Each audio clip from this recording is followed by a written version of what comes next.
Hello, beautiful souls, and welcome to Cosmic Consciousness with Kassia. On this channel, we discuss all aspects of the ascension process. I have a variety of services that I offer to assist in your awakening journey, and you can find those listed in the description box below.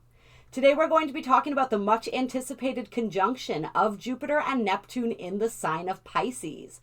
This is a huge energy because this will not happen again in our lifetime. Yes, it is true that Jupiter conjuncts Neptune roughly every 12 to 13 years, but it does not always do so in the sign of Pisces. This is especially important and impactful because we have both of the rulers of the sign of Pisces coming into conjunction here. Before Neptune was discovered, Jupiter was the ruler of Pisces. And after, of course, Neptune became the ruler of Pisces. And so both of these planets that hold this powerful Piscean energy are coming together in a nuclear blast of energy. And there's a lot of things that we're going to experience as a result of this that we're going to talk about in this video. We may not have time to do the entirety of everything that I would like to do in this video because there is a lot of information to go over. So there may be a part 2 where we pull some cards and get some energies that way. So if we don't get to that, stay tuned for that part 2. Look out for that. That will be coming out soon hereafter. This energy is so incredibly beautiful because it is supplying this beautiful spiritual cleansing and rebirthing process. We know that this energy, the preparation for this conjunction began in earnest with that new moon in Pisces and the 3-3 portal. So we've been beginning to work through these energies as we move toward this conjunction. And this conjunction is not going to be a simple day or two. This conjunction is going to last in its exact nature from April 8th all the way to April 16th. It's actually going to conclude with the full moon in Libra on the 16th of April. So they're going to start out on April 8th at 23 degrees, and then they're going to move into 24 degrees together as well. And then Jupiter will move to 25 degrees on the 17th of April and continue its journey. All right, so there's a big, powerful portal of energy here when these two planets are conjunct, and we're feeling the buildup now. And of course, we will then feel kind of the fallout of it as we move on to the other side of it. So this is really from now or really that new moon until the end of April, we're going to be feeling with and working these energies in earnest. So this energy is significant for a few reasons. One of the major things that this energy is doing is clearing out some of these energies from the Age of Pisces. Some of these older energies, these lower vibrational energies that we no longer want to bring with us as we continue to move forward. We talk about on here a lot this idea and this understanding that as one age closes out, a new age begins, and they have an overlap period here. And so this conjunction is a huge clearing of some of those energies of the Age of Pisces that we're ready to release. As we move into a new astrological age, we bring all of the higher vibrational qualities of that sign's energy into the next age with us. But we let go and we release some of the lower vibrational energies. My own personal channelings have shown that the Age of Pisces doesn't conclude completely until Pluto makes a final sweep through that energy. And that's not going to happen for many years to come. But this is a huge delineation point when we're talking about the clearing of these energies. So we're going to get into those energies right now. When we're looking at the sign of Pisces and the energy of Pisces, we want to understand Pisces and its place in the zodiac wheel. And so Pisces is the final sign, the 12th sign of the zodiac. This is when we have made a complete evolutionary cycle. We begin with that spark of Aries, that spark of individuality. And then by the time we reach Pisces, we're moving back into oneness, right? We're dissolving back into the whole. So there is an energy with Pisces that can be very, what's the word that I'm looking for here? I don't want to say insubstantial, but it's very fluid. Right? There's not a whole lot of boundaries.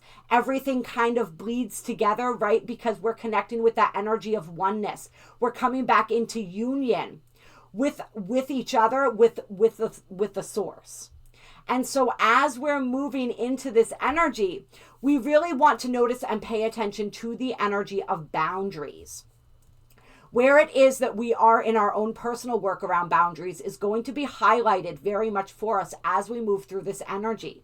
We want to come out of this energy with a clear understanding of how we can be connected as one consciousness, but also maintain our individuality and maintain our own personal sovereignty and boundaries. Because in this incarnation, it's necessary to have both, right? I have to know where I end and you begin, while at the same time understanding that really there is no end and no beginning. So it is a paradox in a way. And we really want to be able to understand how to navigate this paradox. So this energy is going to be teaching us that. We're going to really, especially empaths, which is the bulk of the people watching this channel, right, are going to be affected by this extremely, because we already tend to take on other people's energies. We already feel this energy of connectedness. And so we're going to be feeling that even more intensely during this conjunction, and even leading up to it. You're probably already noticing it. Because there is so much energy being cleared collectively, there's a lot that's bleeding out, and we don't want to be absorbing that. So we want to really be practicing our shielding. We want to be practicing very disciplined when it comes to holding not only our personal boundaries, but our energetic boundaries as well, because we don't want to be taking in all of that energy. And we may feel things very intensely because that empathic energy in the collective as a whole is being highlighted and really, what's the word I'm looking for here? Like reinforced. So pay strong attention to those boundaries.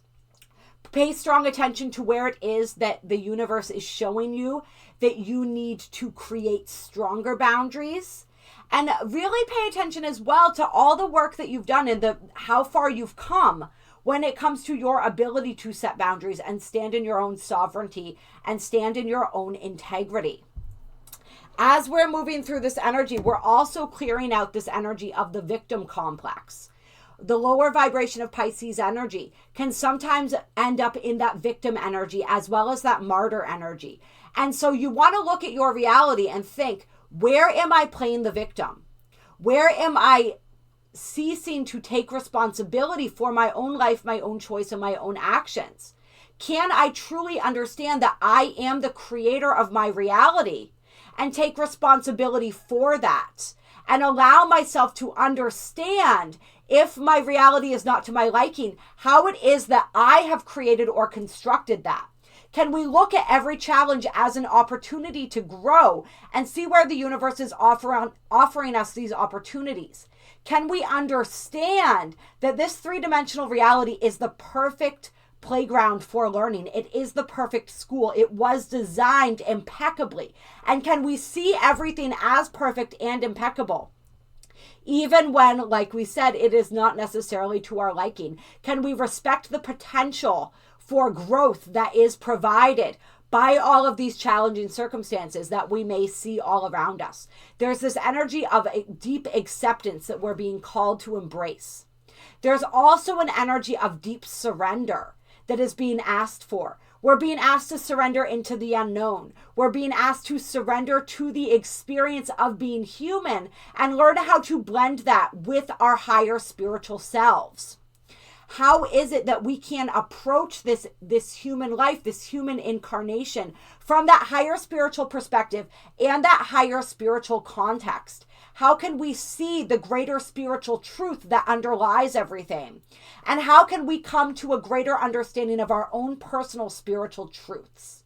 These are all questions that we're going to be asking ourselves as we move through and navigate these energies. And so we really want to keep that in the forefront of our minds. We want to keep that knowledge that we chose this existence, and we are creating it as we go. We want to look at anywhere where we are playing the victim, where we are allowing ourselves to feel helpless, where we are placing blame on another, right? And instead we want to bring everything back to the self.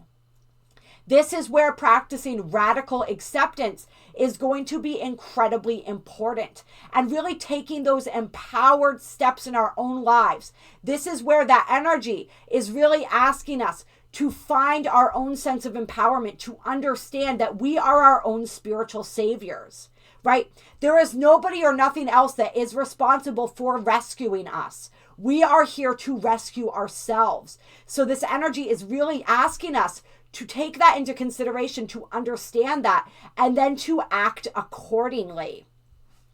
One of the really powerful things that we are clearing out with this energy is the old paradigm of religion, right? Throughout the age of Pisces, a lot of religions were developed, right? A lot of systems of faith and belief. And now as we're moving toward the end of this age, we're moving out of religion and deeper into spirituality. There's a lot of different ways that people compare the energy of religion and spirituality. One way is to say religion is somebody else's experience. Spirituality is my own experience. And there are others who believe that spirituality is what is developed through the process of overcoming challenges, right? And so it's this, when we've been through the fires of transformation, we come out on the other side with this sense of spirituality. Spirituality is something individual that we develop for ourselves. It is a higher and greater truth. And so many of us are seeing the ways that spiritual truth has been peppered throughout religions, but also all of the dogma that was created in order to control, right? All of the aspects of religion, what is of God and what is of man. All right, and we're weeding out that which is of man so that we can have a deeper connection to what is of God.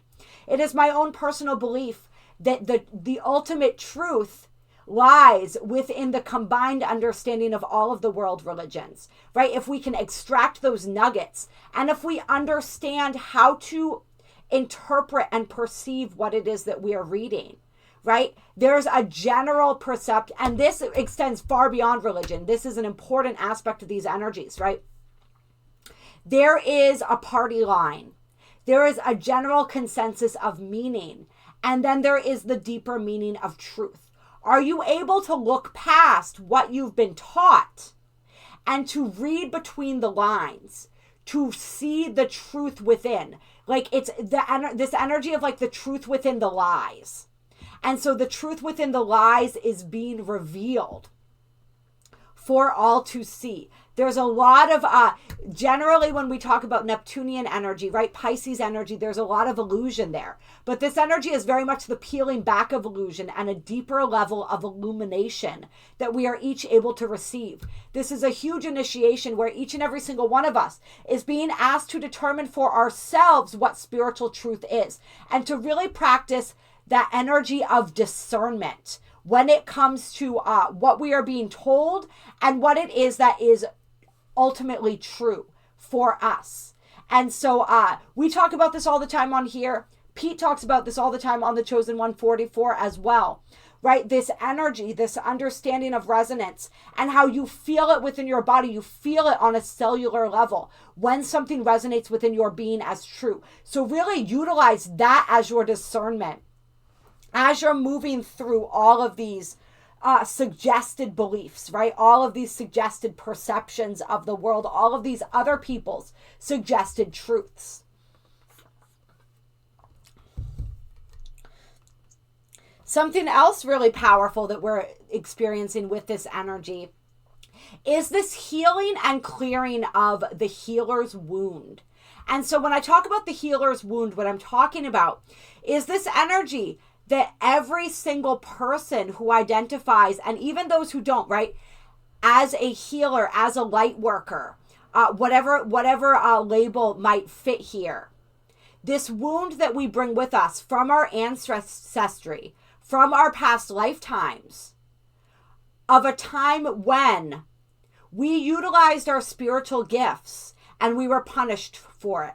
Many times we were killed, we were harmed, horrible things happened to us. Horrible things happen to our ancestors in other timelines, in other dimensions, in other lifetimes, as a result of utilizing our spiritual gifts. And so all healers, all light workers carry this energy with them, every single member of the 144,000, even if we didn't personally experience it, even if our biological ancestors did not experience it. It is a collective wound. And as soon as anyone steps into the role as a healer, as a light bringer, we inherit that energy because it exists within the collective field. So this wound, this fear of being seen, this fear of utilizing our gifts, of utilizing our voices for fear of persecution and death, is being cleared and lifted. And of course, it is always great to take a proactive approach to this. As we know that this wound is being healed collectively, we can work with this energy ourselves and do some personal rituals in order to facilitate the cleansing and the clearing of this energy. And if you guys want any personal assistance with this or anything else, please email me. My information's in the description box below. All right. But experiment with different ways. What feels right to you? What way can you honor this energy? And can you release it and clear it for the collective so that we are each better able to step into our light? Because until we heal this wound, we will not be able to assume the role that we were meant to assume, right? Because that fear, that belief, that it holds us back. So this energy is bringing a massive opportunity to clear and purge out that healer's wound once and for all. All right, what else do we want to talk about here? I was also feeling that we're going to have some major psychic activations as a result of this conjunction. And this is going to especially affect astral travel and our ability to travel between timelines and dimensions. And so those of you who tend to travel, whether it's in your dream time, whether it's in your waking time, in meditation, you're going to find that ability and that skill to be enhanced. We're going to be able to connect with our higher selves, as well as our multidimensional selves on an even more powerful level. And we talked about this with the new moon in Pisces as well. That 3/3 portal really kicked off this energy. And as we move through this conjunction, we're going to be feeling a real strengthening of that ability, as well as any of our other inherent gifts and abilities. This is also a result of clearing that healer's wound, because a lot of our natural gifts have actually been incredibly suppressed due to the subconscious fear, right? Like, we understand on a conscious level that we're not going to get burned at the stake anymore, right? That these terrible things are not going to happen to us as they did in the past. However, that subconscious energy still holds us back, and it causes us to repress our light, and it causes us to repress our gifts. So there's a huge liberation here as we are shedding that, which is going to really assist with this psychic activation and this reclaiming of our greater spiritual gifts. Let's see. Yeah, so this energy of surrender, we really want to understand the energy of surrender and the energy of power. And we've touched on this a little bit already. We're going to be given an opportunity during this conjunction to allow Neptune to do what it does, right? Neptune is the great dissolver.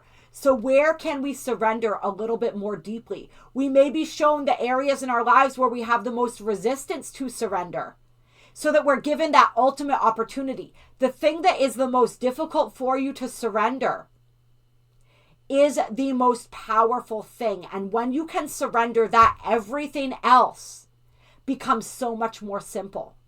All right, so if we can go to that one thing, notice that one thing that's being brought up for us that has been the hardest thing for us to let go, where we have experienced the greatest amount of resistance. And if we can release that, we're going to experience a huge sense of liberation and an astronomical leap forward in terms of our evolution. So be aware of that. Be noticing that where the theme of surrender is coming up in your life, and where it is that you can surrender a little more deeply. This energy of surrender, and also this energy of trust. Where are you being asked? How are you being asked to trust more deeply than you've been asked to trust before, or you've been able to trust before? And are you able to do that? If we are able to do these things, there are incredible blessings that are lining up for us. This is like the floodgates of abundance opening for those who are able to really work with these energies in a powerful and constructive way.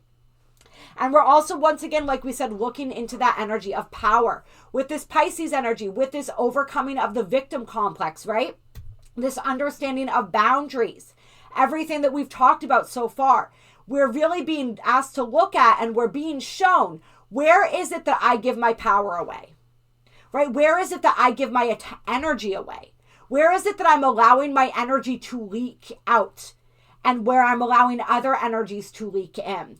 And so we want to pay attention to that. We want to notice that. And we're being given an opportunity through, and we're probably going to experience challenges in this way, right? Different energies that challenge us and want to take our attention, want to take our energy, want to take our power. And we're being given that opportunity to take our power back, to really notice where it is that we are giving that away, whether it's to society, whether it's to the media, right? Whether it's to another person, where a habit, right? An addiction. Where is it that we are giving our power away, and how can we take that back? And how can we notice and pay attention to where it is that our energy is leaking? And there was a great video that Pete on the Chosen 144 did the other day, talking about energy leaks and different ways to clean up your energy when it's leaking. So if I can find that video, I'll link it for you guys. But go check out his channel, because he talks about stuff like this all the time. And there were a lot of really powerful suggestions and things that he mentioned in that video of different ways that you can clean up your energy and notice where it is leaking or where it's being drained. Right? Because a lot of times we have these subconscious drains on our energy that we don't even realize, right? We get so used to it. It's just like when we have a cord connected to a person and they're drinking from our cup, right? They're using our own energetic supply as their own, and we don't even notice because it's been that way forever, right? This naturally happens sometimes between, say, mothers and children and things like that up until a certain age, right? They're connected to our life force. But there's a lot of other people and a lot of other things that are connected to our life force as well. So really practicing clearing those, cutting those cords in meditation, strengthening that energetic field is going to be so important. All right, I'm trying to think if there's anything else that I want to talk about in this first video here. The energy of detachment. Okay. That's in my notes as well. So working with and understanding this energy of detachment. And so with Pisces energy, this can be a little bit challenging, right? Pisces is detached in a certain sense. Pisces energy is very flowing. It understands some of these higher spiritual concepts. And so there is sometimes a level of detachment that can turn into apathy if we're not careful. So some of us may be noticing that. But it's also this energy where we can get heavily invested in the people or in the things that we love to the point where we're developing an unhealthy attachment. And so when it comes to all people, when it comes to all things in our lives, we're being asked to nurture this energy of healthy detachment. And that's where we're not becoming sociopaths, right? We're not cutting off all emotionality. We're not becoming cold and insensitive. However, we are also not attaching our well-being to the well-being of another, right? That's classic textbook codependency right there, which is also an aspect of that victim mentality that we're moving out of, all right? So your happiness does not dictate my happiness, all right? That's detachment. I can love you and I can allow you to take your own course. And if that course is self-destructive, I don't have to jump into the fire with you. Right? That is a healthy sense of detachment. I can look at what's happening in the world in general and I can feel compassion for that, but I don't have to feel that. Do you understand the difference? I don't have to take on the emotions and the energy of that in order to have compassion for that. I can observe that. I can send love. I can stay strong in my own vibration and stay focused on what I know to be the reality that I am creating. Right? And I can allow the outer reality to unfold the way it wants to unfold. This energy is a big teacher for us, not only in the energy of detachment, but also in the energy, like we said, of discernment and seeing through illusion. We have to understand that a lot of what we're being shown is not truth. And so the moment that I get emotionally attached, that I have an emotional reaction to something that I'm being shown, I attach myself to that energy, right? And I bring that energy into my field. I become influenced. I give my power away to that energy. By remaining a healthy detachment, it prevents my energy from leaking, and it prevents my power it prevents me from giving away my power. All right, so we really want to understand this energy of healthy detachment and discernment as we move forward through these energies. Like I said, we're going to be doing a lot more with this energy, you guys. I am going to be putting out at least one card reading where we tap more deeply into the energies from another perspective. Anything else that comes up may warrant another video, but I wanted to get this general understanding of these energies out for you guys, since this is something that we have been working with since that new moon, and we will be continuing to work with, as we said, through the month of April. This is big, powerful energy, you guys. So utilize it and harness it. There's a lot of manifestation energy as well that is available. Spirit wants me to make sure to mention the manifesting potential of this energy, and to be very selective about your thoughts, your words, and your imaginings. You are speaking your world into being right now. So really know that, understand that, and take advantage of the dreaminess of Pisces energy in order to dream a beautiful new reality into being, both for yourself and the greater collective whole. If you enjoyed this video, hit that like button, drop a comment down below, and let me know. There are links down below to donate if you feel so moved to do so. And as I said, my email is also down below with a description of the different services that I offer. So if you would like to do any personal one-on-one work with me, please reach out to me. It is my honor and privilege to assist you in that way. You guys are amazing. You are so powerful. We are going to make the most of these energies, and we are really going to assist by being conscious of what we're participating in, of the possibilities of this energy. We're really going to assist in this huge spiritual activation and clearing for the entire collective. So it's big, powerful stuff that we're doing, you guys. I recognize you for that today and every single day, and I will talk to you soon.